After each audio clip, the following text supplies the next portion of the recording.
Hello, this is how to make sweet chili, aka not spicy chili. These are all the ingredients that you require for this dish.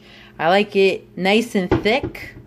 So I drain the liquid out of the kidney beans and I drain some liquid out of the dice. I also use about a half stick of butter, green peppers, red onion, or whatever onion, and green peppers, including diced garlic, or you can dice your own garlic. And it's about 1.5 pounds of meat, but you can put as much or little as meat as you want, depending on what's out there. I use 80%. You can use whatever you want. So go ahead, screenshot this, go shopping, and then come back to the video and start working at it. So here's everything diced up. I got about almost a cup of green onions, the red onion, and then the green pepper. I like to dice it very small. I have a slap chop. If you don't have a slap chop, then just cut it till it screams mommy. If you have raw garlic, then just mash it or whatever to make it go and work, okay? So continuing on, we're going to put the initial ingredients in, which is going to be the half stick butter.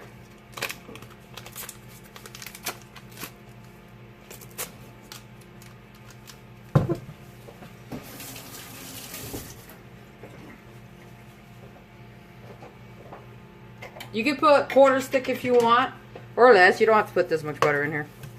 Actually, I'd probably put too much butter, truthfully, but it's okay. It's still yummy.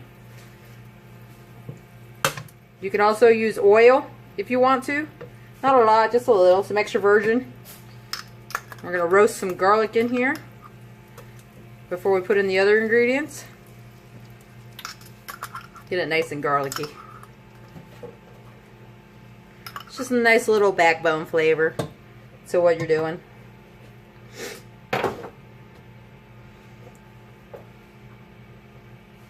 So this takes about an average of, it's quick chili. So you can finish this chili pretty fast. About a half hour for shimmering or less. You just want to give it long enough for the tomatoes to kind of seep in the flavors and vice versa for the meat. Now you don't have to use green peppers if you don't like green peppers. I just learned that they actually enhance the flavor of the chili. When you dice them like that, they're kind of like a back flavor. You don't really notice them, but it's really good.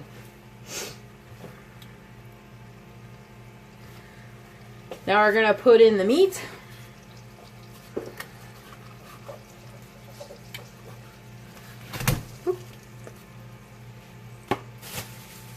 We're going to cook the meat with the green peppers. And then we're going to also put the adobo. If you don't have adobo, then just use some salt and more pepper if you want. Where's my spatula? Gotta find my spatula.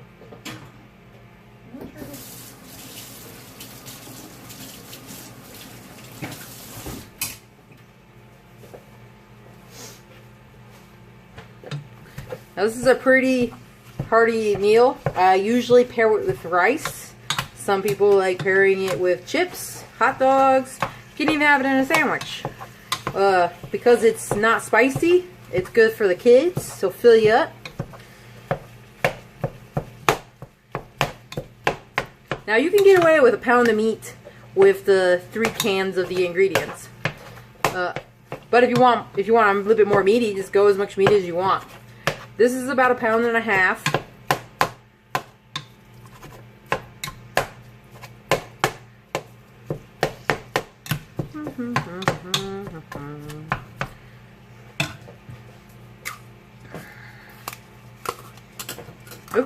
Oh, but I didn't go and pour that in the...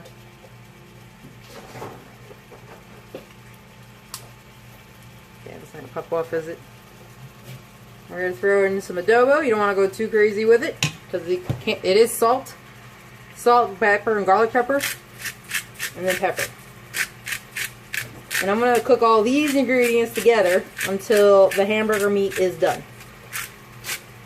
And the hamburger meat's going to taste pretty good because it's going to mostly have that green pepper back flavor to it.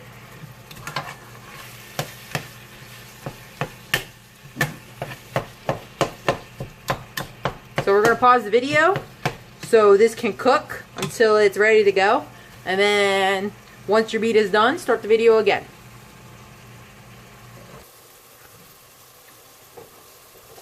Well, okay, so now that we have the meat done, I poured out most of the fat into the can that I have.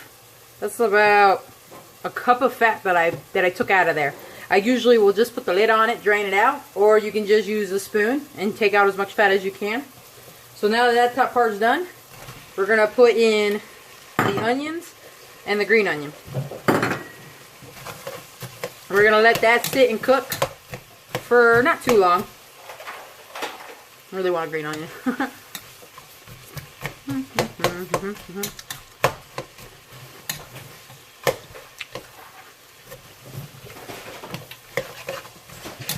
Whew.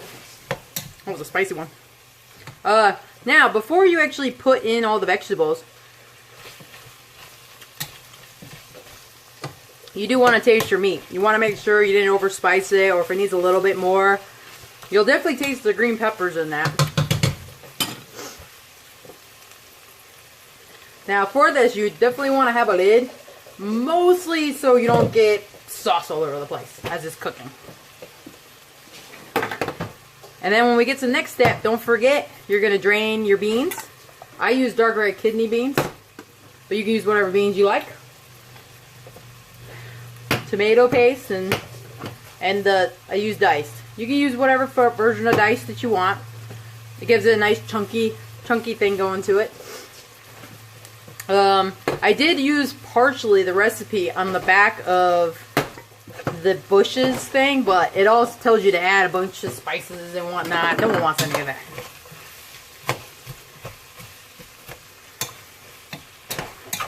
Now just this alone smells really good.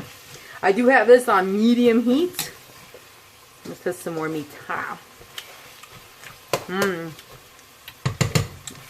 you want to kind of get the meat down to, you know, not crazy tiny chunks, but tiny enough.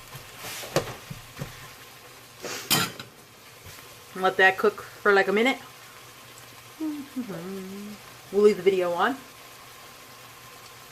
So while you're waiting, make sure you drain out your beans. I drain out some of the liquid in the hunts just to get rid of any extra liquid. The reason I do this is going to be a very thick, ooh, I forgot I was making rice. It's going to be very thick type of chili.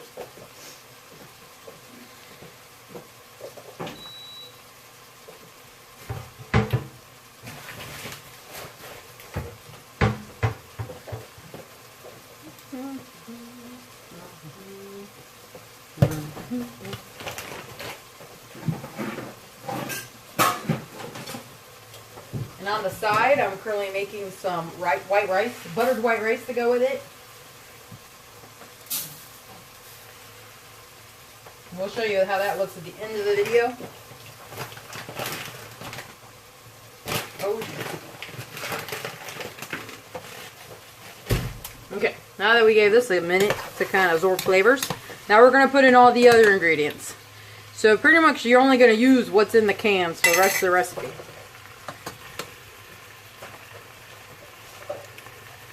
So we got the dice, we got the beans, well, vice versa, whatever order. Now you want to try and get out as much potato paste as you can. I have a little silicone spoon to help me.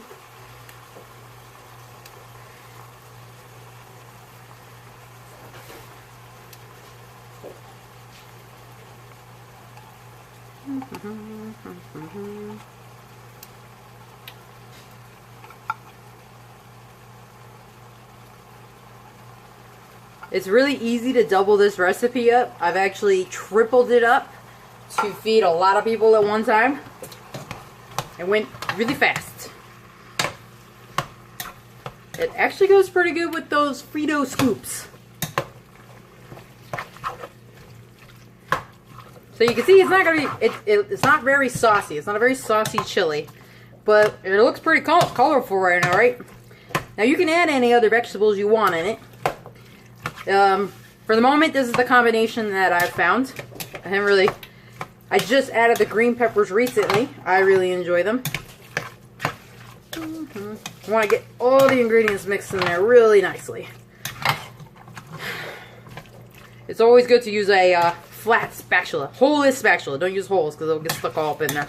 It just helps scrape the bottom, helps you flip it up. If you have a spoon, then just use your spoon. Just make sure it's nice and rigid, because this is really heavy as it is right now. This makes a really good leftover for lunchtime. It reheats extremely well. Okay, now that we have that all mixed up, here, I'll get a closer look. Look at that. Ooh. So we're gonna kind of let all the ingredients like suss themselves out, combine into a wonderful dish. I'm gonna half lit it, and I'm gonna put the temperature down. Like, I have it at half, so I'm gonna put it at a quarter, and I'm gonna set the timer for initially for about 20 minutes.